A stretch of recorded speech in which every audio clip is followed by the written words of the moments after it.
কিন্তু সালাম ফিরানোর পরে আমরা দেশে যে ট্রেডিশনটা বানিয়ে ফেলেছি, তাসবিহ বাদ দিয়ে হাত তোলা, এটা বিশ্বনবী এবং সাহাবারা করতেন না। এই কাজটা সবাই মিলে সমবেতভাবে সকল মুসল্লিদের, এইটা আসলে সুন্নতের সাথে খুব সাংঘর্ষিক হয়ে যায়। এটা হানাফিদের মতেও বেদাত, আহলে হাদিসের মতেও বেদাত। সম্মিলিতভাবে একসঙ্গে হাত তুলে এই ধরনের মোনাজাত নবী করিম সাল্লাল্লাহু আলাইহি ওয়াসাল্লাম করেন নাই। ফরজ সালাতের পরে হাত তোলা এটা সুন্নাহ নয়। মহানবী সাল্লাল্লাহু আলাইহি ওয়াসাল্লাম তিনি 23 বছর পর্যন্ত সালাত পড়েছেন, একটা বারো মুসল্লিদেরকে নিয়ে এইভাবে আল্লাহুম্মা আমিন বিরহমাতিকা ইয়া আরহামার রাহিমিন বলেন নাই। দোয়া করা এবং তার সাথে সবাই মিলে একসাথে দোয়া করাটা বেদাত, জঘন্য বেদাত। এই নিয়ম সবাই মিলে একসঙ্গে করা রাসূলুল্লাহ সাল্লাল্লাহু আলাইহি ওয়াসাল্লামের কাছে কোনোদিন ছিল না। পৃথিবীতে কেউ একটা জাল হাদিসও দেখাইতে পারে একটা নামাজেও সম্মিলিত মোনাজাত করেছে কোনো হাদিসে পাওয়া যায় না। এটা রাসূলুল্লাহ সাল্লাল্লাহু আলাইহি ওয়াসাল্লামের বিধান নয়। সাবধান, নামাজের পরে এইসব জায়গাতে হাত তুলে দোয়া করলে রাসূলকে অপমান করা হবে। তিনি ফরজ নামাজের পরে সম্মিলিতভাবে দোয়া করেছেন, মুনাজাত করেছেন, তা হাদিস দিয়ে সাব্যস্ত নয়। ফরজ নামাজের পরে যৌথ মোনাজাত একটিও হাদিসে নেই। রাসূলুল্লাহ সাল্লামের হাদিস এসেছে যে সালাতের পরের দোয়া আল্লাহ কবুল করেন, যেটা দোয়া কবুলের সময়। এখন আমরা রাসূলুল্লাহ সাল্লামের কর্ম থেকে দেখতে পাই তিনি এই দোয়াগুলো পালনের জন্য সাধারণত হাত তুলতেন না। তো সালাম বিরামন করে তসবিহগুলো পড়তেন এবং কিছু দোয়া তিনি বসে বসে হাত না তুলেই পড়তেন বলে আমরা হাদিস থেকে বুঝতে পারি। কারণ রাসূলুল্লাহ সাল্লাম যেখানে হাত তুলেছেন সাহাবীরা বর্ণনা করেছেন, যেগুলোর ক্ষেত্রে সাহাবীরা বর্ণনা করেছেন রাসূলুল্লাহ সাল্লাম কি পড়ছিলেন আমি একটা কানের কাছে নিলাম, শুনলাম তিনি এই দোয়াটা করছেন। রাসূলুল্লাহ সাল্লাম সবসময় ডান দিকে ঘুরে বসে বিড়বিড় করে দোয়া পড়তেন, আমি এই জন্য ডান দিকে বসা শুরু করলাম, শুনলাম তিনি এই দোয়াটা। এই কথাগুলো আসছে, হ্যাঁ, এর অর্থ হলো যে ওইটা আসেনি। তিনি হাত তোলেননি, তিনি বসে বসে বিড়বিড় করে কি দোয়া পড়ছিলেন, আর তিনি সবাইকে নিয়েও পড়েন। কেউ যদি ব্যক্তিগত মনের আবেগ হয় হাত তোলেনটা ভালো, তবে সুন্নতে যেটা আমরা দেখি রেগুলার দোয়ায় রাসূল হাত তুলতেন না। খাওয়ার আগের দোয়া, খাওয়ার পরের দোয়া, সালাতের পরের দোয়া, মসজিদে ঢোকার দোয়া, মসজিদ থেকে বেরোনো দোয়া, আর যেটা স্পেশাল দোয়া সেটা তিনি হাত তোল। এই কাজটা সবাই মিলে সমবেতভাবে সকল মুসল্লিদের, এইটা আসলে সুন্নতের সাথে খুব সাংঘর্ষিক হয়ে যায়। কারণ রাসূলুল্লাহ সাল্লাল্লাহু আলাইহি ওয়াসাল্লাম মদিনার জীবনে 10 বছরে করে 18,000 ওয়াক্ত সালাত আদায় করেছেন জামাতে। এর ভিতরে একটি সালাতেও তিনি সাহাবীদের নিয়ে সবাইকে নিয়ে জামাতে দোয়া করেছেন, এটা পাওয়া যায়। তিনি একা দোয়া করেছেন শতাধিক হাদিস। সুযোগ হলে দোয়ার সময় হাত তুলে দোয়া করবেন। হাত তুলে দোয়া করা সুন্নাহ, ঠিক কিনা? সব জায়গায় না। আল্লাহর হাবিব যেখানে হাত তুলছিলেন, কিছু কিছু জায়গায় আল্লাহর হাবিব হাত তুলেছেন, কিছু কিছু জায়গায় তোলেন নাই। তো তোলেন, যেখানে সুযোগ হয় তোলেন। আল্লাহর হাবিব সাল্লাল্লাহু আলাইহি সাল্লাম যখন হাত তুলতেন হাতের তালুগুলো আকাশের দিকে করে রাখতেন এইভাবে। এজন্য আল্লাহর হাবিব বলতেন, ইযা সাআলতুমুল্লাহ ফাসআলুহু বিবুতুনি আকুফিকুম। যখন আল্লাহর কাছে চাইবে হাতের তালু দুইটা এরকম উঁচু করে আল্লাহর কাছে চাও। হাত তুলে যখন মনে চায় দোয়া করবেন, এটা ইচ্ছা, চাইলেই করতে পারেন। কিন্তু সালাম ফিরানোর পরে আমরা দেশে যে ট্রেডিশনটা বানিয়ে ফেলেছি, তাসবিহ বাদ দিয়ে হাত তোলা, এটা বিশ্বনবী এবং সাহাবারা করতেন না। নবী করিম সাল্লাল্লাহু আলাইহি ওয়াসাল্লাম সালাম ফেরানোর পরে যে দোয়া জিকিরগুলো করতেন হাদিসে প্রমাণিত, এবং সেই দোয়া জিকিরগুলো যে তিনি করতেন এই ব্যাপারে দুনিয়ার কোনো আলেমের দ্বিমত নাই। হানাফি, সালাফি, গায়রে সালাফি বা আপনার এমনকি আপনার বেদাতি, সুন্নি যত আছে কোনো আলেমের দ্বিমত নাই। কারণ দ্বিমত করার সুযোগ নাই। অসংখ্য হাদিসে আসেন ইনসান সালামের পরে দোয়া জিকিরগুলো করতেন। 5 ওয়াক্ত নামাজের পরে নবী করিম সাল্লাল্লাহু আলাইহি ওয়াসাল্লাম সাহাবীদের সাথে হাত তুলে তাদেরকে সাথে নিয়ে তিনি দোয়া করছেন, ওরা আমিন আমিন বলছে, আমরা যেভাবে করি আর কি, এইভাবে দোয়া করছেন, বাইরেও দোয়া করতেন। এরকম কোন হাদিস আমার জানা মতো নাই। ওলামায়ে কেরাম জানা থাকলে বলেন হাদিস জোড়াতালি দিবেন। জোড়াতালি দিতে হবে কেন ভাই? যারা হাদিস সম্পর্কে ন্যূনতম ধারণা আছে, ন্যূনতম ধারণা, তারা জানেন নবী করিম সাল্লাল্লাহু আলাইহি ওয়াসাল্লামের জীবনের সামান্য একটা ছোট্ট একটা কাজ করলেও সেটা হাদিসে এসে গেছে, আসে না আসে নাই। যারা হাদিস সম্পর্কে ন্যূনতম ধারণা রাখেন তারা জানেন একবার নবী সাল্লাল্লাহু আলাইহি ওয়াসাল্লাম সামান্য কোনো কাজ করেছেন, থুতু ফেলেছে, সেটা বিবরণ পর্যন্ত হাদিসে আসছে না আসেন। ব্যক্তিগত কাজ, স্ত্রী সহবাস, টয়লেটের ভিতরে কিভাবে পরিচ্ছন্ন হবেন, যে বিষয়গুলো পর্যন্ত হাদিসে আসে না আসে নাই। তাহলে নামাজের মতো এরকম ইবাদত সবার সামনে ইমামতি করে পড়েছেন, যদি তিনি সাহাবীদেরকে নিয়ে এভাবে ট্র্যাডিশনাল দোয়া করতেন, সেটা হাদিসে অবশ্যই একটা নয় হাজার হাজার হাদিসে আসতো, শত শত হাদিসে, ঠিক না বেঠিক? কিন্তু সেরকম হাদিস তো পাওয়া যায় না। হাদিস পাওয়া যায় কি নামাজের পরে দোয়া কবুল হয় এবং দোয়া আদব আত্মলা, 2 হাদিসে জোড়া তালি দিলে আবার 21 হলে একজন দোয়া করলে বাকি আবার দোয়া কবুল হয়, 3 হাদিস দোয়া তালি দিলে আর 10 জন দোয়া সাম হয়। সেখানে হাজার হাজার সাহাবীদেরকে সাথে নিয়ে মসজিদে নববীতে তিনি 10 বছর ইমামতি করেছেন। তারপরে আবু বকর, ওমর, ওসমান, আলী রাদিয়াল্লাহু তাআলা আজমাইন, এই 4 খলিফা মিলে 30 বছর পড়েছে। তাহলে এই 40 বছরে 70,000, 75,000 বা কম বেশি এই পরিমাণ সংখ্যকবার নামাজ হয়েছে। সেটা কি গোপনে হয়েছে না প্রকাশ্যে হয়েছে? মসজিদে নববীতে জামাত কি গোপনে গোপনে হয়েছে? আপনি একা পড়ছেন, সবাই সামনে পড়েন ভাই? যদি তারা সাহাবীদেরকে নিয়ে নামাজের পরে হাত তুলতেন, সবাই সাথে হাত তুলতো, এভাবে আমাদের মতো রেডিমেড মোনাজাত যদি করতেন, 70, 75,000, 80,000 বারের কাছাকাছি সংখ্যকবার পর্যন্ত যদি এইরকম ঘটনা ঘটতো, একটা হাদিসেও নিয়ে থাকতো কি থাকতো না? একটা কেন, হাজার হাজার হাদিসে থাক, ঠিক না বেঠি? নামাজের পরে যে মোনাজাতটা আমাদের দেশে করা হয় সম্মিলিতভাবে একসঙ্গে হাত তুলে, এই ধরনের মোনাজাত নবী করিম সাল্লাল্লাহু আলাইহি ওয়াসাল্লাম করেন নাই। রাসূলুল্লাহ মোনাজাত করেছেন ইফতিকার নামাজ। এই নামাজে নবী করিম সাল্লাল্লাহু আলাইহি ওয়াসাল্লাম নামাজ পড়ে হাত তুলে মোনাজাত করেছেন সবাইকে নিয়ে। চন্দ্রগ্রহণ এবং সূর্যগ্রহণের নামাজ পড়ে সেই জন্য আল্লাহর কাছে দোয়া করেছেন সবাইকে নিয়ে। বিপদ আসলে পরে কুনুতে না জেলা, বিপদ আসলে পরে নামাজের মধ্যেই একটা দোয়া আছে, সেই দোয়াটা সবাইকে নিয়ে নামাজের মধ্যে হাত তুলে রাসূলুল্লাহ করেছেন। কিন্তু নামাজের পরে সমস্ত মুসল্লিদের নিয়ে হাত তুলে মোনাজাত প্রতি অর্থে তিনি করেছেন, এর কোনো দলিল নাই। কাজী তা রাসূলুল্লাহ করেন নাই, তা আমাদের জন্য করা উচিত নয়। ফরজ সালাতের পরে আলে হাদিসের লোকেরা মোনাজাত করে না, এই কথাটা ঠিক না। হানাফি মাযহাবেরও বিশাল সংখ্যক হানাফি মাযহাবের উলামায়ে কেরাম ফরজ নামাজের পরে মোনাজাত পড়েন না। চট্টগ্রামের হাটহাজারী মাদ্রাসা বাংলাদেশের মধ্যে সবচেয়ে বড় কওমি মাদ্রাসা, সেই মাদ্রাসায় ফরজ নামাজের পরে মোনাজাত হয় না, সম্মিলিত মোনাজাত নাই। আরও অনেক হানাফি মসজিদ, কিন্তু ফরজ নামাজের পরে মোনাজাত হয় না। এটা হানাফিয়ার আপনার আলে হাদিসের বিষয় না, এটা হানাফিদের মতেও বেদাত, আলে হাদিসের মতেও বেদাত। হাত তুলে দোয়া করা উচিত। হাত তুলে দোয়া করার প্রমাণে 42টি সহিহ হাদিস আছে। খালি বুখারী মুসলিম আছে 33টি সহিহ হাদিস।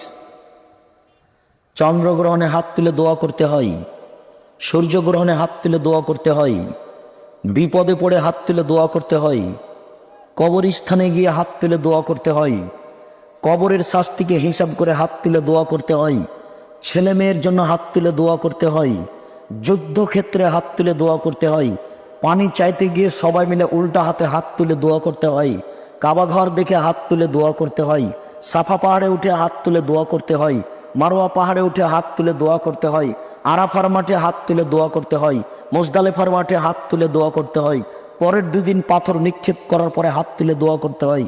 কেউ যখন হাত তুলে দোয়া করে তখন আল্লাহ ফিরিয়ে দিতে লজ্জা পায়, লোকটা হাত তুলে দোয়া করছে, আমি তার হাতটাকে ফিরিয়ে দিব, যাও তুমি যা চাচ্ছ আমি তাই দিয়ে দিলাম। খালি হাত ফিরিয়ে দিতে লজ্জা পান। মানুষের জীবনে একটি গুরুত্বপূর্ণ কাজ হচ্ছে হাত তুলে দোয়া করা। সাবধান, নামাজের পরে, জানাজার পরে, সভা সমিতির পরে, ঈদের মাঠে এইসব জায়গাতে হাত তুলে দোয়া করবেন না। এইসব জায়গাতে হাত তুলে দোয়া করলে রাসূলকে অপমান করা হবে, তারই নাম বেদাত, ইমান কাটা যাবে, পরকাল হারাবে। এই মর্মে রাসূল সাল্লাল্লাহু আলাইহি ওয়াসাল্লাম সাহাবীদেরকে নিয়ে সম্মিলিতভাবে মোনাজাত করেছেন। পৃথিবীতে কেউ একটা জাল হাদিসও দেখাইতে পারবে না। কে বললাম? জাল হাদিস নিজে বানানো দেখাইতে পারবে, আমি যেমন বানাচ্ছি একটা বানিয়ে দেখাইতে পারছি, এরকম হবে। কিন্তু আল্লাহর রাসূল সাল্লাল্লাহু আলাইহি ওয়াসাল্লাম সাহাবায়ে কেরামকে নিয়ে সম্মিলিতভাবে মোনাজাত করেছেন ফরজ নামাজ শেষে। অন্যান্য বিভিন্ন ফরজ নামাজের ভিতরে করা পাওয়া যায়, কিন্তু দুঃখজনক হলো সত্য যে যদি আমরা ফরজ নামাজের ভিতরে করি এটাকে বেদাত বলবে, আর যেটা কখনো করেননি ওটাকে সুন্নত ইবাদত বলবে। কোনো জয়ীফ জাল হাদিস দিয়েও প্রমাণিত পাওয়া যাবে না যে কোনো একটা ফরজ নামাজের পরে রাসূলুল্লাহ সাল্লাল্লাহু আলাইহি ওয়াসাল্লাম সাহাবায়ে কেরামকে নিয়ে এভাবে সম্মিলিত দোয়া করেছেন। আসলে প্রত্যেক ফরজ সলাতের পরে আমরা যে প্রক্রিয়ায় পদ্ধতিতে সম্মিলিত মোনাজাত করি, এটা রাসূলুল্লাহ সাল্লাল্লাহু আলাইহি ওয়াসাল্লামের বিধান নয়, সাহাবীরাও যেমনটি করেননি। প্রত্যেক ফরজ সলাতের পর রাসূলুল্লাহ এবং তার সাহাবীরা, তাবেঈরা সেই থেকে আজ পর্যন্ত যে আমলটা করে আসছে সেটা হলো প্রত্যেক সলাতের পরে দোয়া।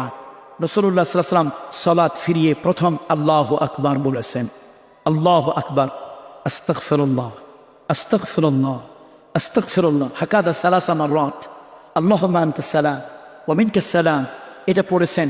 তারপরে পড়েছেন আয়াতুল কুরসি, আল্লাহু লা ইলাহা ইল্লা হুয়াল হাইয়ুল কাইয়্যুম, এইটা এই আয়াতুল কুরসি পড়েছেন।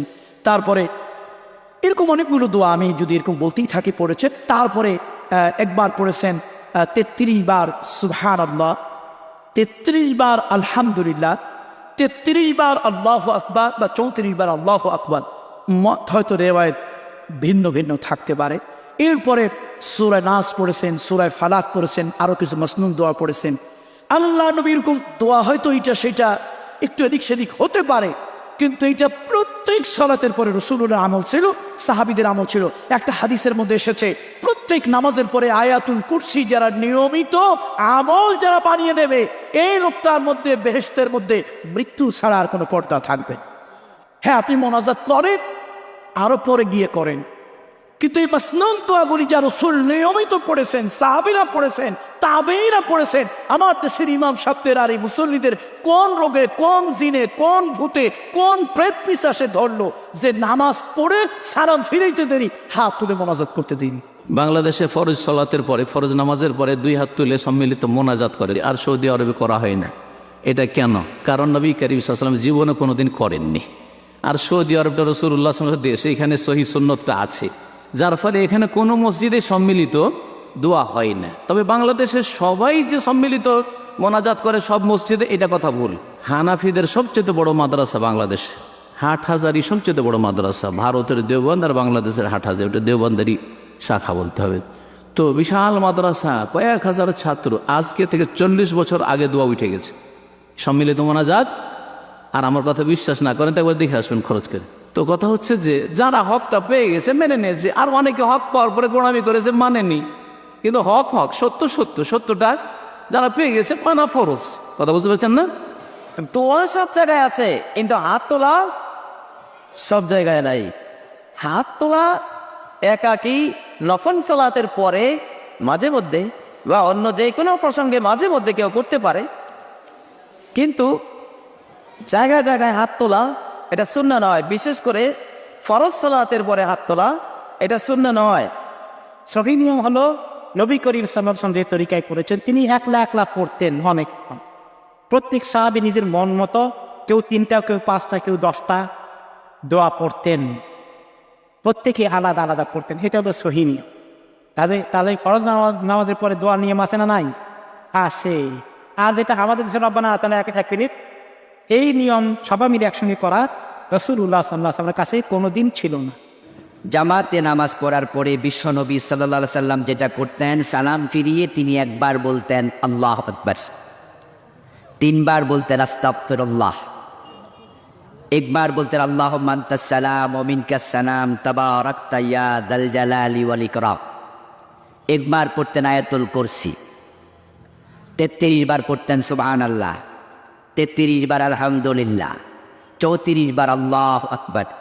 এছাড়া আরও কিছু দোয়া আছে আল্লাহর হাবিব কন্টিনিউ প্রতি নামাজের পরে, ফরজ সালাতের পরে এগুলো করতেন। বাংলাদেশে সুন্নাহটা মরে গেছে, ইমামও এটা করে না, মুসল্লিরাও করে না অধিকাংশ জায়গায়। বরং নামাজের সালাম ফিরিয়ে হাত তুলে 1 মিনিটের জন্য দোয়া করে, এরপরে সবাই সুন্নাহ পড়া শুরু করে। আপনারা নামাজের পরে দোয়া কবুল হয়, ফরজ সালাতের পরে হাদিস আছে, তাই সুন্নাহ জিকিরগুলো করে তারপরে যদি আপনি মনে চায় আপনি আরও দোয়া করতে পারবেন, কোনো অসুবিধা নেই। কিন্তু এই সুন্নাহ জিকিরগুলো বাদ দিয়া দোয়া করার কোনো প্রয়োজন নাই। করলাম না, এমনি সময় কোনো করা যাবে কিনা এরকম আল্লাহ রাসূল কি কোনো দলিল দিয়ে বুঝাই দিচ্ছেন, বা আমরা এখন করতে পারবো না, এখন তো নামাজের সময় না, এখন করতে করবো না, আমরা দোয়া করলাম যে আল্লাহ আমাদেরকে কোরআন সুন্নাহর ভিত্তিতে আমাদেরকে তৌফিক, এদিকে হাত তোলা যাবে না, বা এরকম কোনো দলিল দিয়ে আল্লাহ রাসূল বুঝাচ্ছেন? আলহামদুলিল্লাহ ওয়াহদা ওয়াসসালাতু ওয়াসসালামু আলা মান লা নাবিয়্যা বাদা। যে এক ভাই প্রশ্ন করেছেন যে আমরা এটা জানলাম যে নামাজের সাথে মোনাজাতের অংশ না, নামাজের অংশ না মোনাজাত, আমরা ওইখানে করলাম না, কিন্তু আমরা কি অন্য জায়গায় করতে পারবো, বা এখন আমরা বসে আছি এখন কি আমরা হাত তুলে মোনাজাত করতে পারবো কিনা? না, মোনাজাত অর্থ হচ্ছে চুপে চুপে কথা বলা। এটা গান আছে না, চুপি চুপি কেউ শুনে যাবে, শুনছেন না? হ্যাঁ, তো কেউ শুনে যাবে এরকম হবে না। মোনাজাত হচ্ছে আপনার রবের সাথে একটা সম্পর্ক, অন্য কেউ শুনবে না। তো এটা মোনাজাত আপনি করতে পারবেন সব সময় আপনি করতে পারবেন। যেখানে আল্লাহর জিকির করা জায়েজ আছে ওই জায়গায় মোনাজাত করা জায়েজ আছে। কিন্তু মোনাজাত হচ্ছে যে নামাজ শেষে যেরকম সম্মিলিত নামাজ, রাসূল সাল্লাল্লাহু আলাইহি ওয়াসাল্লাম সালাম তাকবীর দিয়ে, তাকবীরে তাহরিমা দিয়ে নামাজ শুরু করছেন, সালাম দিয়ে সালাম শেষ করছেন, নামাজ শেষ করছেন। তারপরে তিনি কিছু জিকির করছেন, ওই জিকির আমাদেরকে করতে হবে। তিনি সবাইকে নিয়ে সম্মিলিতভাবে এরকম দোয়া করেন নাই, এজন্য আমরা ওই জায়গায় দোয়া করব না। ঠিক অনুরূপভাবে রাসূল সাল্লাল্লাহু আলাইহি ওয়াসাল্লাম যখনই কোনো মজলিসে বসছেন, মজলিস শেষে তিনি একটা নির্দিষ্ট দোয়া পড়ছেন, যেটা একটু আগে আমি আপনাদের সামনে পড়ছি, সুবহানাকাল্লাহুম্মা বিহামদিকা আশহাদু আল্লা ইলাহা, কাফারাতুল মজলিস। এটা আপনি আপনার পড়বেন। যেরকম আপনি টয়লেটে যাওয়ার সময় একটা দোয়া আছে, এটা কি আমাদেরকে নিয়ে পড়াইবেন না একা একা পড়বেন? একা পড়বেন। ঠিক অনুরূপভাবে আপনি যখনই দেখবেন যে রাসূল সাল্লাল্লাহু আলাইহি ওয়াসাল্লাম এইরকম জায়গায় এসে কী করছেন, সাহাবায়ে কেরাম ওই জায়গায় এসে কী করছেন, আমরা যদি দেখি যে রাসূল সাল্লাল্লাহু আলাইহি ওয়াসাল্লাম বা সাহাবায়ে কেরাম থেকে আমরা পাই যে তারা একা একা আল্লাহ সুবহানাহু ওয়া তাআলার কাছে হাত তুলে দোয়া করছেন। এবং রাসূল সাল্লাল্লাহু আলাইহি ওয়াসাল্লাম বলছেন, কেউ যদি হাত তুলে দোয়া করে তাহলে আল্লাহ সুবহানাহু ওয়া তাআলা সেই হাতটা ফিরিয়ে দিতে লজ্জাবোধ করেন। সুবহানাল্লাহ। তাহলে হাত তুলে দোয়া করা আছে কিনা? না, আছে। কিন্তু কোন জায়গায়? একা একা। কোন জায়গায়? যখন আল্লাহ সুবহানাহু ওয়া তাআলা প্রথম আসমানে নেমে আসেন, ওইটা কোন সময়? রাতের শেষে অংশ। ওই সময়টা হচ্ছে সবথেকে ইম্পর্টেন্ট। দোয়া কবুলের সর্বোচ্চ ইম্পর্টেন্ট জায়গা হচ্ছে কোন জায়গা? শেষ রাত্রে তৃতীয় প্রহরে, যখন আল্লাহ সুবহানাহু ওয়া তাআলা প্রথম আসমানে নেমে আসেন। তারপরে আপনি অন্য যে কোনো সময় একা একা আপনি হাত তুলে দোয়া করতে পারেন।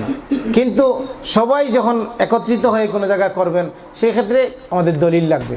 আমরা ইমামে কোনো দলিল জানি যে রাসূল সাল্লাল্লাহু আলাইহি ওয়াসাল্লাম কোনো বৈঠকে বসছেন আর সবাইকে নিয়ে হাত তুলে এরকম দোয়া করছেন, এরকম কোনো প্রমাণ আমাদের কাছে নাই। এর জন্য আমরা এটা করি না। জি, মাশাআল্লাহ মাশাআল্লাহ, সুন্দর প্রশ্ন করছেন ভাই, যে নিষেধ করছে কিনা।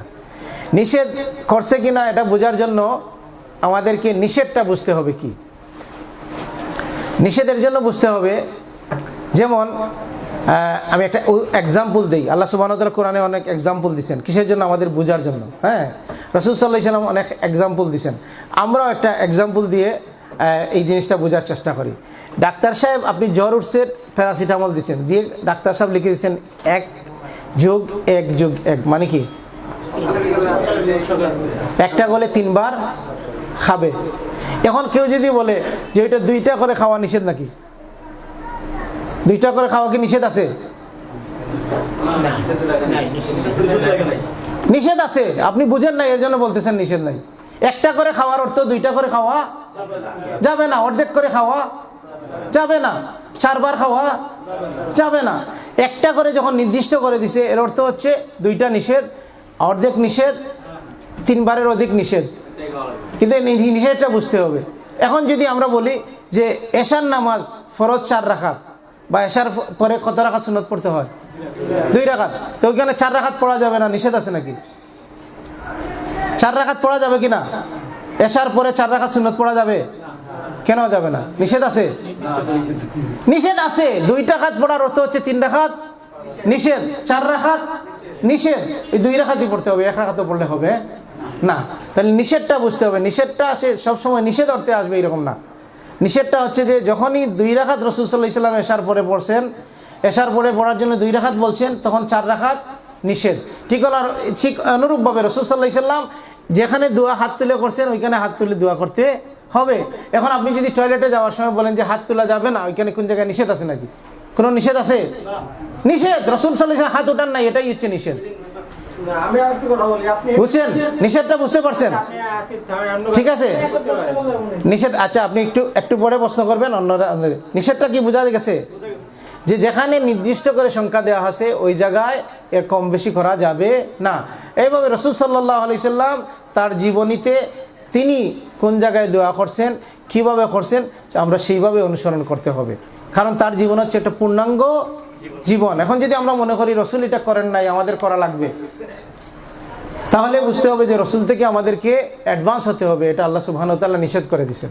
রসুলের জীবনীতেই আমাদের জন্য রয়েছে কি আদর্শ, কল্যাণ। তা আপনি কল্যাণ যদি পেতে চান তাহলে রসুলের জীবন আদর্শকে আপনাকে অনুসরণ করতে হবে। সাহাবায়ে কেরাম রাদিয়াল্লাহু আনহুম যে এই উম্মার শ্রেষ্ঠ মানুষ, তারা যেভাবে করছেন ওইভাবে করতে হবে। এখন যদি আপনি এরকম বলেন যে ওইটা নিষেধ আছে কিনা না, তাহলে আপনি ইসলামের অনেক জিনিস আপনি বাড়িয়ে দিতে পারবেন, যেরকম অনেক বেদাতের সূচনা হয়েছে এই রাস্তা ধরে যে নিষেধ আছে কিনা না।